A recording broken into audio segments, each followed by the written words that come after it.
On this episode of the world's strictest parents. In Jesus' name, amen. Meet the Bouldins. Don't cross me, son. A hard-working North Carolina family. Get your tail upstairs. I'm not gonna be Mr. Nice Guy.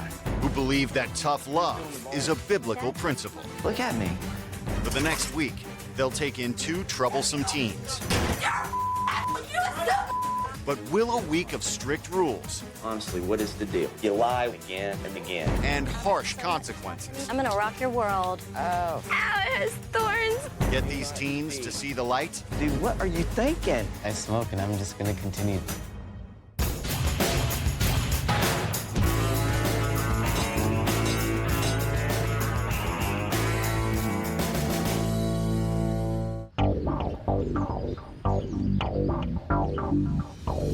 I'm Mackenzie, I'm 15, and I'm from Omaha, Nebraska.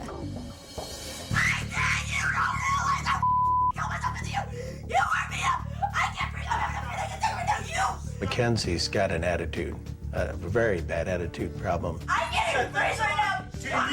Mackenzie is very hot-headed and angry, and sometimes uncontrollable. When Mackenzie was younger, we had a great relationship. Now she can explode at the drop of a hat. I don't know why. It's just a fight, continuous fight. Why are you so mad at me? Because you're annoying me. You just keep talking. It's annoying. I have lost control. I don't know what to do anymore. I do what I want, and I usually get away with it. Mackenzie, what are you doing? I see my parents as like pushovers. I just saw you smoking. Where are your cigarettes? I don't have any. My parents don't know about me going to parties, drinking, and smoking. My biggest fear is that she will run away. I just really don't care what anybody else thinks because I should be able to live my own life.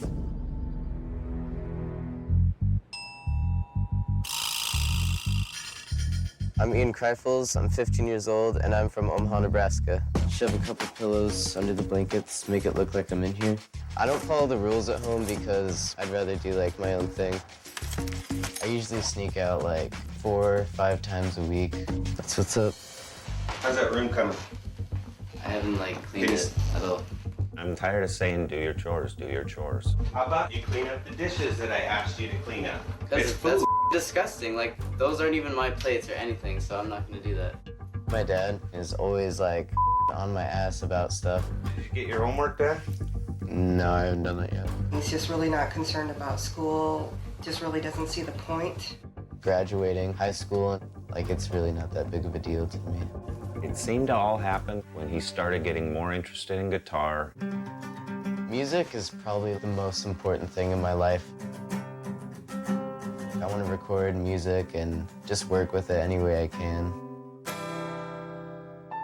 I went through your email and I read some stuff about pills, so what are you talking about? It's just like a mild painkiller. I use drugs as like just kind of an escape to get away from everything. I'm being like smart about what I do though.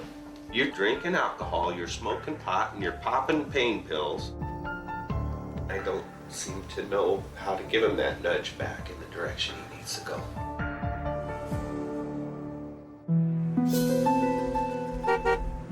Bye. I'm really hoping that she learns from this and learns how to respect others. My advice for the new family is that you better watch out because you can't control me. I know it's a good thing, but it's hard to see him go. When it comes to smoking, it's gonna happen, and that family can just deal with it. My name is Angie Bouldin, and my husband is Blake, and we have 4 kids. Brianna is 18, Bryson is 16, Brett is 15, and Brad is 10. And we live in Indian Trail, North Carolina. The Bouldin family is a very tight-knit family. We all get along really well together. I'm gonna bless you guys, and then we're gonna go to school. May the Lord lift up his countenance upon you and give you strength. My husband Blake is a pastor of a church. In Jesus' name, amen. Amen. The idea of tough love is something that I think is biblical. I'm not joking. Okay. Okay? All right. Look at me. I'm passionate, I'm aggressive, and I just want to get there and make sure that my kids know that I mean business. Okay, well, get on your homework. When I ask you to do something, do it. Boundaries are important for us. We have curfews, we have bedtimes. When Dad says come up and do your homework, don't come up and start texting. Don't cross me, son. Yes, ma'am. We believe that the body is the temple of the Holy Spirit. There's definitely no drinking, no smoking. You will have consequences if you've missed reading. Honestly, I don't have any reservations about instilling discipline on these teens. If you want to do extra work, then don't have an attitude. When my dad gets mad, it's pretty bad. I don't try to get my dad mad much. Get your tail upstairs and wait for me there because I'm coming.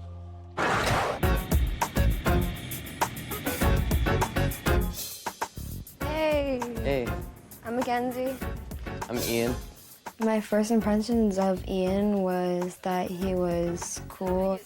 I was really looking forward to have somebody else on this trip, like that I could smoke with, relate to. And if they try to like take our cigarettes, we need to like back each other up, seriously. I'm hiding mine in my bra, but you can't really do that because you're a male.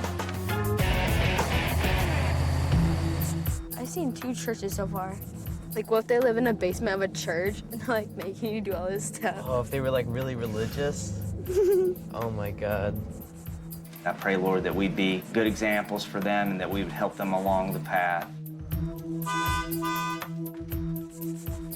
Hi. Hey. How you doing? Hey, I'm Blake. I'm Ian. Hi. Nice to meet Ian. you. Yeah. Great. When we first met the dad, he was like staring us down and like really analyzing us. It was really like freaking me out. I noticed Ian had a hat on, and I noticed that his hair was unkempt. I knew right away that he would be a challenge for me. That's all you brought? Yeah. In your guitar case. Ian, you're right here, buddy. Mackenzie, you're straight there to the right. We like got unpacked in our rooms, got settled. I took the drawer out and put my cigs in there and my matches. Then I took a couple out and put them in the closet just in case they find those. I have some like backups. I can't survive without those. We're gonna just sit here in the dining room. You want to know what I do for a living? I'm a minister. Oh. We just want you to know that's where we come from. Yeah. One of the things that we value is respect of one another. I really don't like to be cussed at. If you have a tendency to do that, that's one of those things that'll make me pop my top. We try to instill in our kids to treat others like you want to be treated. Ian, are you listening to me? Yeah. You seem like you're phasing out. Are you sure? Yeah. Because one of the things I like is eye contact. Okay. Let me ask you guys a question. Do either one of you smoke?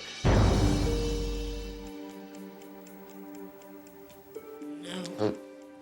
Yeah, okay. We both straight up lied to him. I'm not just gonna like tell him I smoke and give him my cigarettes, you know, that's just dumb. I was like, I have to lie. I don't want my cigarettes gone. We're not gonna check your bags. I'm gonna trust that you guys are telling me the truth.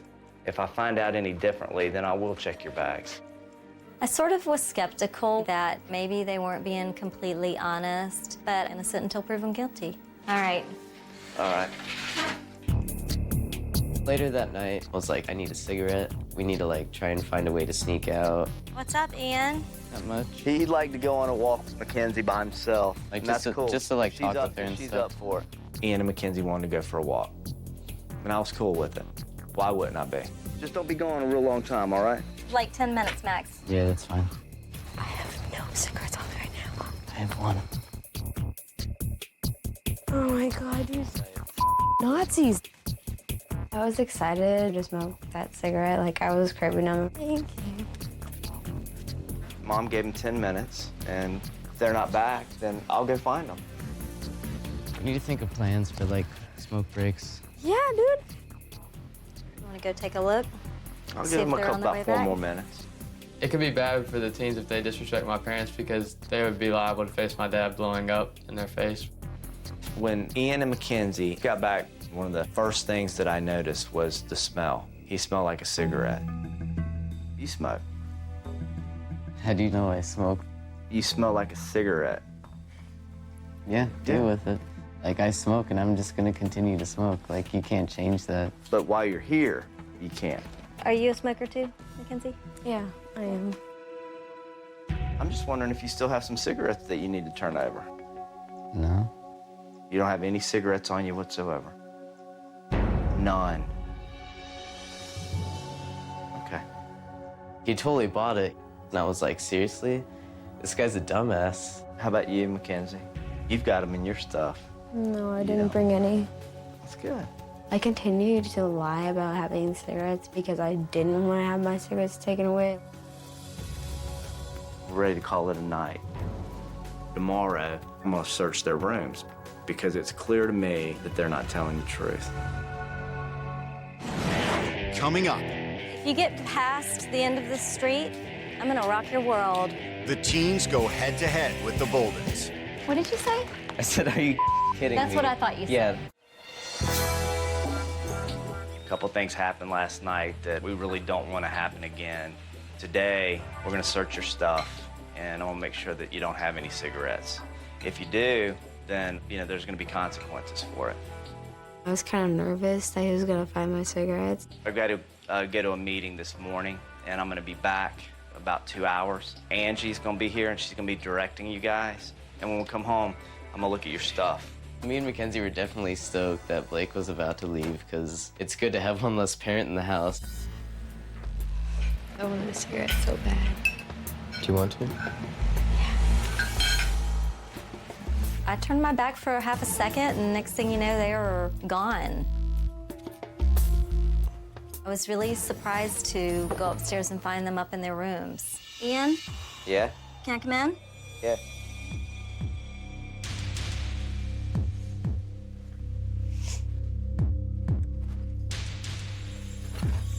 You didn't stick something in your back pocket, did you? Hold your shirt up if you would and turn around. Now turn around. Turn around all the way. Oh, wow. Give them to me. I kind of need these. Actually, you won't need them this week. Those are my cigarettes. I paid for those. I need those. That's just kind of up. Are you kidding me? What did you say? I said, are you kidding me? That's what I thought you said. Yeah, that's what I said. When I heard the profanity coming out of Ian's mouth, I was just like, okay, that's it. You've really crossed the line now. And before I could turn around, Ian and Mackenzie started heading out the door. I tell you what, if you get past the end of the street and keep walking, I'm gonna rock your world. I've got so much stuff that needs to be done around my house. So you can keep walking, or you can turn around and go back. I just needed a cigarette, so I was gonna keep walking no matter what. I decided to stay back because I didn't want to get more in trouble. I thought at some point he's gonna realize, I'm gonna have to go back.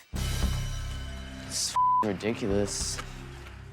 While Ian was gone, Mackenzie started to help with the chore that we had chosen for the day, which was to spread mulch. I've never done any yard work, and it was really stupid. I don't like touching, dirt. Feel better? Yeah, I needed some time to myself. You smell like smoke. You stashing some of their cigarettes in here somewhere? You're not taking my cigarettes. Oh, yes, I am, and I will find all of them.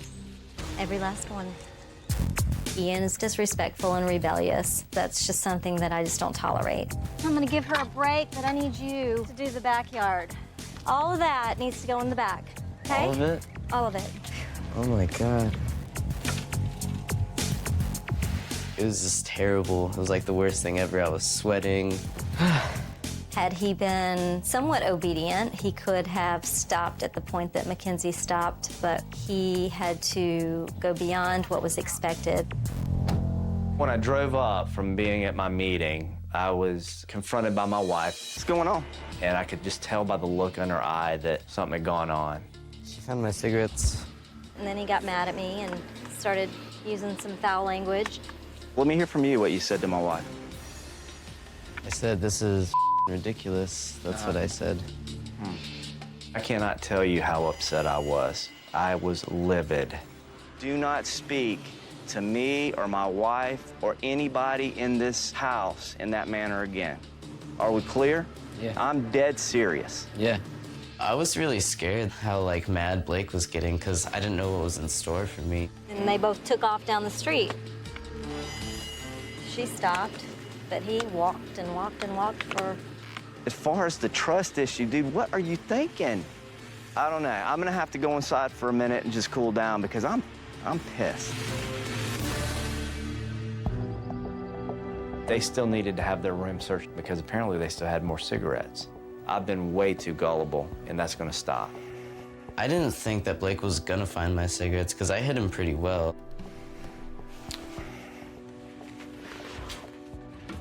Oh, dude.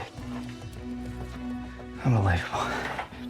Blake found cigarettes in Ian's room and a pack of cigarettes in Mackenzie's room. They have broken my trust and defied me. I'm just ticked. I'm boiling. Coming up. If you lie one time, then you're gonna have to lie again. The teens get busted. I went up to make sure that you guys were finally being honest with me. And guess what? But will they pay for their deception? Do they need gloves? I'm not giving them gloves. Ow, it has thorns out. I want to talk to you guys this morning about what I talked about last night. You've heard of Aristotle before. Read it to everybody sitting at the table. Read it loud. The least deviation from truth is multiplied later 1,000-fold. What does it mean?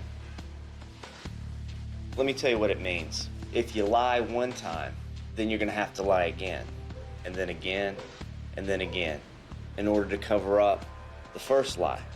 Now, I went up in your room just to make sure that you guys were finally being honest with me. Look what I found. When Blake pulled out the cigarettes, I was really scared. I was like, oh crap, what am I supposed to do now? Honestly, what is the deal? Why would you hide these from me at this point? Because I was scared. Scared about what? They gonna yell at me? Have I yelled since you've been here, really? I mean, have I lost my mind and yelled?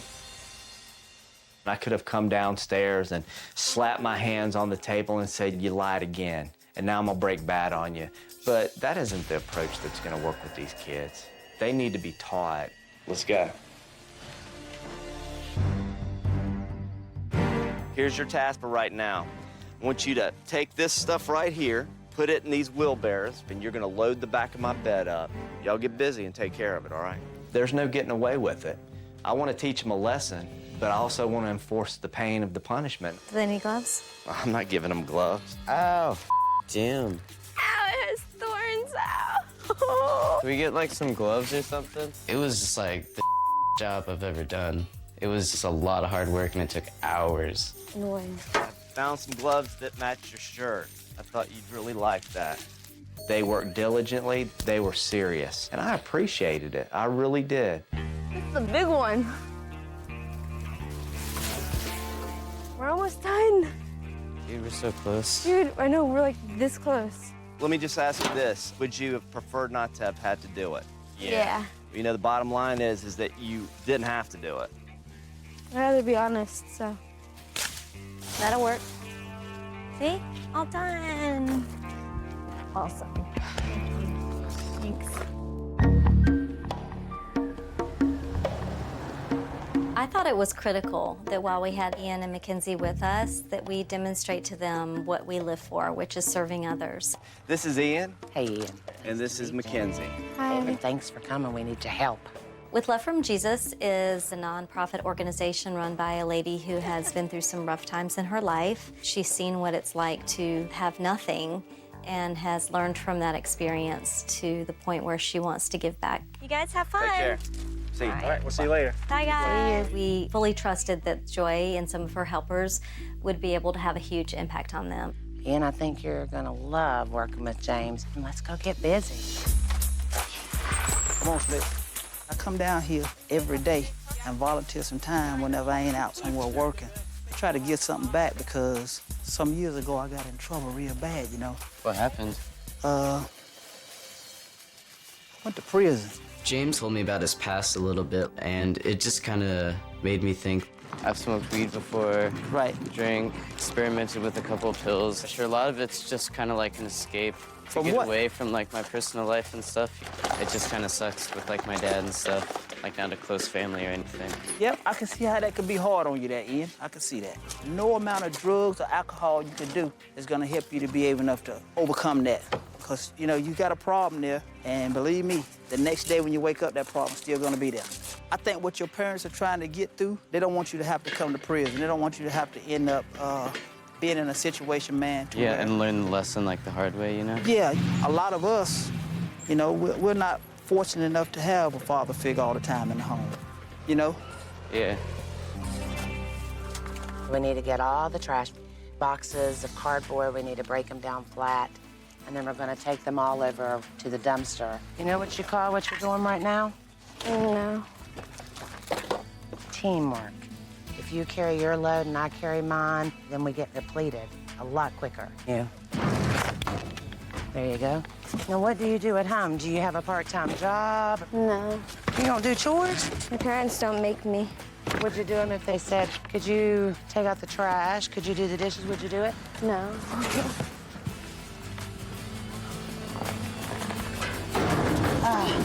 That's what I knew would happen. We'll let James and Ian climb, maybe. Yay! Look at you. You saved the day and didn't have to jump in. It made me feel good about myself when I was helping out and be part of a team. That was good. Okay. When I returned, I was hoping to hear that the kids did the things that they needed to do. What's he helped you do? All the pallets, pick the trash up. He been at it. We've been at it. Has he? Yeah. Hey, you're back. Hey, Joy. Mackenzie, she's taken a trash barrel to dump it into the dumpster, and it went inside. So she leaned over and she got it out by the wheels, never complained. I felt that we had made serious progress today. But I'm telling you, what you did today is key to making it in your home. If you want your home to be a happy place, you have a role to play in that. I just learned to work harder and just help out others that are in need. I felt accomplished when I got everything done. Thanks for letting us come here. I enjoyed it, I promise. Coming up, a confession for Angie I played around with some illegal drugs. and a shock for Ian. You're also making choices that may destroy your life or end it.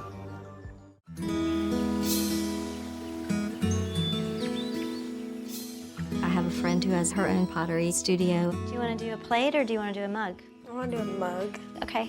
And I thought that might be a fun opportunity for us to get away and just have a chance to talk. When I was in high school, I did about as many bad things as a teenager could do. Like what? I smoked cigarettes. I played around with some other illegal drugs that were just stupid, and I skipped school a lot. I just thought it was important to let Mackenzie know who I was. I just wanted her to know the truth, which was I went through a lot of the same things you've gone through, and lucky for me, it was a short-lived, rebellious time in my life. Because if I had continued on that path, I could have gotten in a lot of trouble or could have even gotten killed.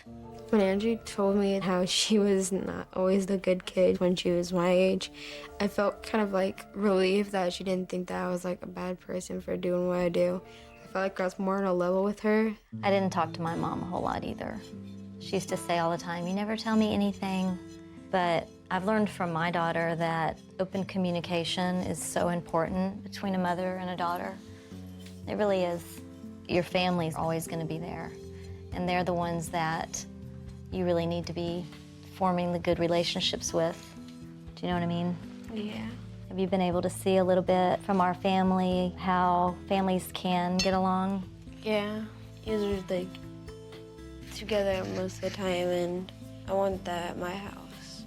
So rather than sitting back and expecting everything to get better, maybe you're the one that needs to make the change. Does that make sense? Yeah. I consider Angie being like a role model. Like, she seems like she could be another mom to me. So who are you making that cup for? I'm making this cup for my mom. That'll be awesome. I had fun doing the pottery. I never really do anything just with my mom, so maybe I can get my mom to do some pottery. Thank you for taking me. You're welcome. I think we've finally gotten through the hard stuff, and now it's more about building the relationships. It's been a good day.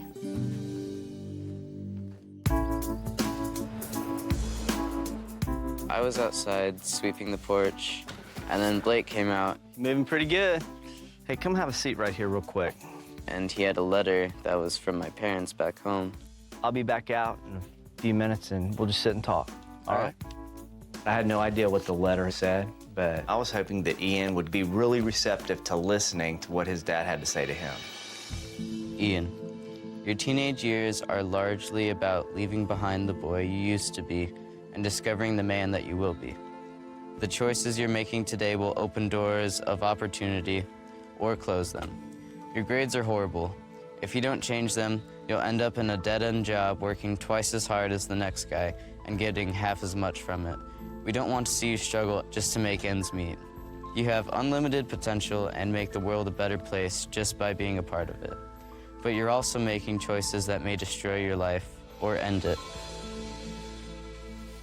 You've said that you're messing with alcohol and drugs, and that scares the hell out of us. We love you very much and wish that you could look into the mirror and see the person that we see. Let it sink into that huge heart of yours and know that we love you, Mom and Dad.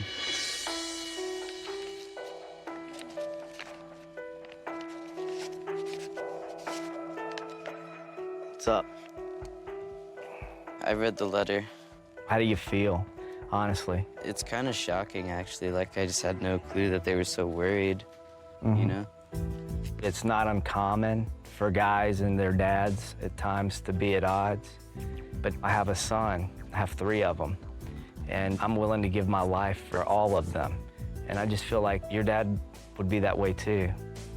And I know that you guys have had some difficult moments, but I'm hoping that this will be a catalyst for change. Yeah, there's just a lot of things that we really need to talk about, you know? Like, we've just really, like, split apart, and we just really need to help each other out a lot more. Yeah, but I really feel like you've made a whole lot of progress, Ian. I do too. And I can't wait to see the progress you can help your family make. I cannot wait, man, to see you and your dad. It's gonna be exciting. Yeah, I only met him like 5 days ago, you know? Like, I barely know this guy, and like, I really regret disrespecting him. Blake is just like the definition of a good father. Coming up, a surprise for Ian. You ever talk to anybody famous? Not really, no. And will hard truths from home I don't want to hear it. knock Mackenzie off track? Don't want to hear any of it. Ian's physical demeanor has changed dramatically. He's listening, he's paying attention.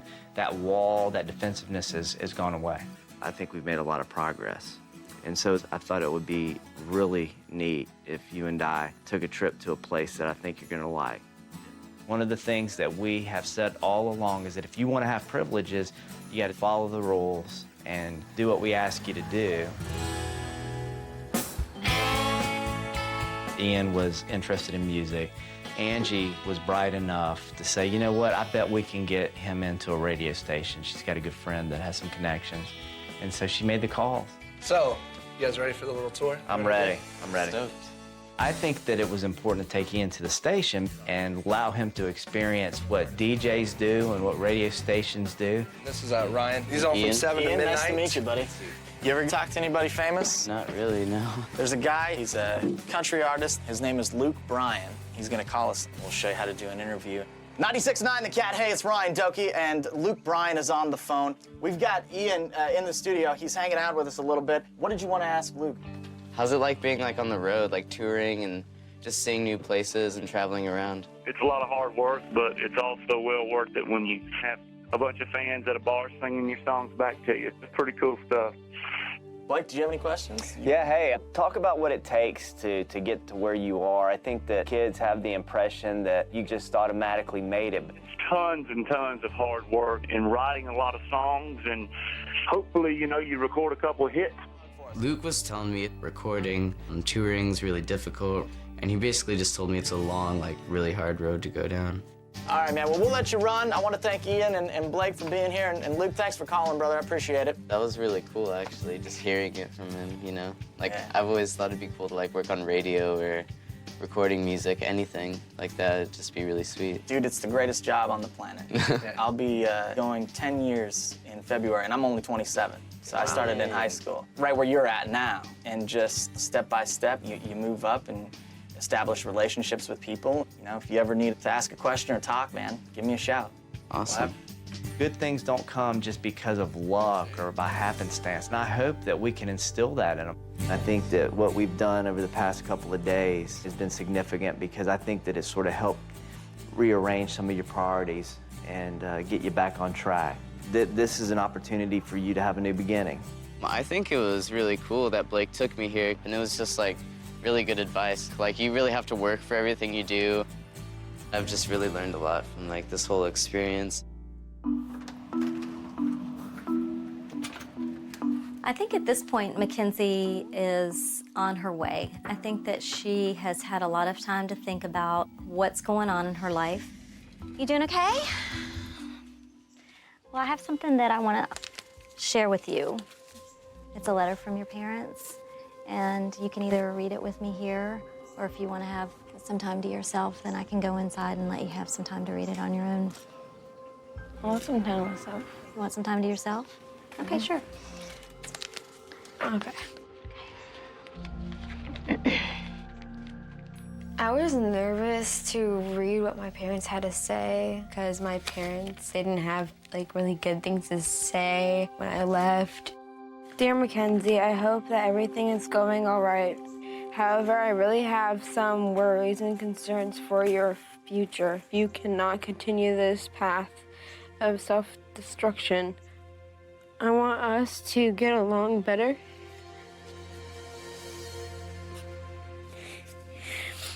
I can't.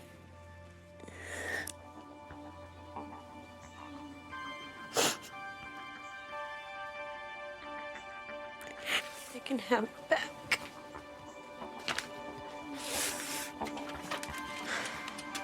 I heard the front door, so I started looking for her. Mackenzie realized that she had gone upstairs. Hey, you didn't finish reading it? Why? Because I don't want to read it. Was it too painful? Do you want me to read it for you? I don't want to read it at all. I don't want to hear it. I don't want to hear any of it. This is part of the problem. When I saw Mackenzie crying, I really just had compassion for her. The letter was just really tearing her up inside. Go ahead and read it. I don't care. Mackenzie, you're a very bright person and you have so much potential. I love you with all my heart, and I want the very best for you. All I'm asking for is to have my sweet Mackenzie back. Love, Dad. You know, parents love their kids so much. You know, it's not about us having authority over you. It's about us really caring for you and wanting the best for you.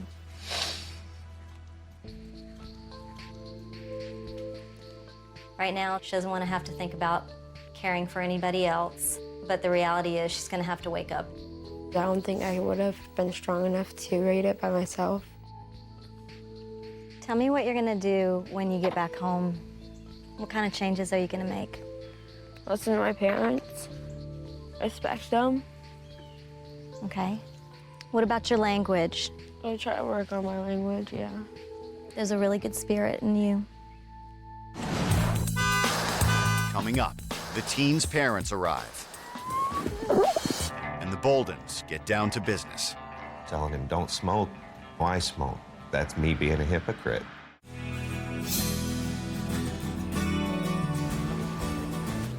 Ian learned a lot while he was here. Proud of you. Thanks. I really learned like all about respect from this house and how to treat each other and how to contribute. Is this something you do at home? I think that Ian and Mackenzie definitely acclimated to our house. I'm not seeing the attitudes, I'm not seeing the back talk. I've learned respect, responsibility, teamwork. I've actually became like friends with every single one of the kids. Mackenzie's just bright-eyed and feeling good about herself. She's opened up like a flower blooms in the summer.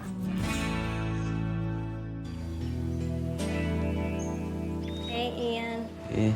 Your dad's gonna be here, I'd say, in 10 or 15 minutes. You've now gotten to the point where we think you're ready to go home and do some things that are gonna be helpful to your parents. What we'd like you to do is to go upstairs before your dad comes and just reflect on what you'd like to say to him. Right. I definitely learned a lot, and I'm gonna try my best to make it work. Hey, Mackenzie, can you come downstairs? Yeah. Have you enjoyed being here with us? Yeah. Well, we really enjoyed having you. I think you've learned some good lessons. I think that your parents are going to be really proud of you. Are you ready to see them? No? They're going to be here soon. Mackenzie, this is your opportunity, honey. This is what it's been all for your mom and dad to step back into your life and for you to say to them, hey, I've learned some things while I'm here, and now I want to help teach you. Just because they're your mom and dad doesn't mean that they have all the answers, believe me. I'm a little nervous that my parents are coming. Kind of don't want to go home yet. I'm hoping that I find a different young man than I sent away. Maybe he's got some different ideas about his own future and about the present. Oh, there's the horn.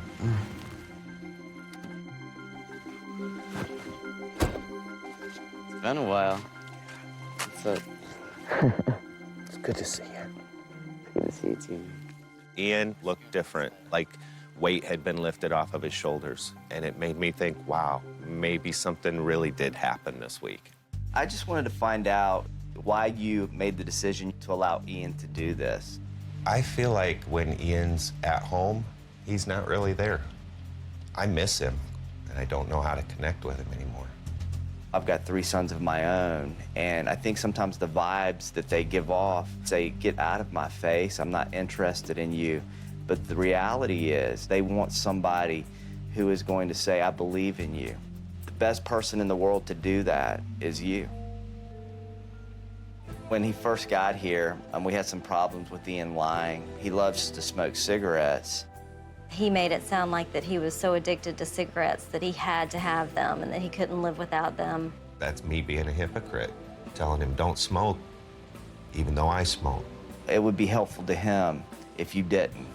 We've seen him go through the week without having cigarettes, which is really something to be proud of. What are you going to commit to do now, Ian? I'm committing a lot more to like helping out the family, be less isolated and all that. Well, the first thing that I want to commit to you is that I'm going to quit smoking with you. I have a few cigarettes left, and I think we ought to tear them up together. As far as the family goes, I think you're absolutely right. I want us to be closer as a family, and I'm committed to making that happen. This experience has broken that wall down to where we can look eye to eye again and move forward together. And that's a great feeling.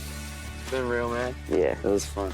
There's a lot of room for improvement. Things are just gonna get better from now on. Hey, see you, man. We've seen dramatic improvements in Ian. I believe he's ready to go back and make a new beginning. I really didn't realize that you cared about me so much. It's like I'm with a whole different person in here.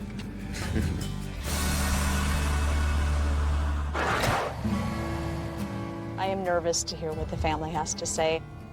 When I see Mackenzie, I'm hoping that she'll run up and give me a hug. Hey. Hey, girl. Are you nervous?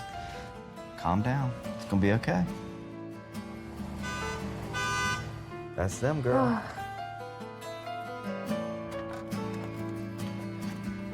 I realized that I did hurt my parents with my behavior. Hey, baby.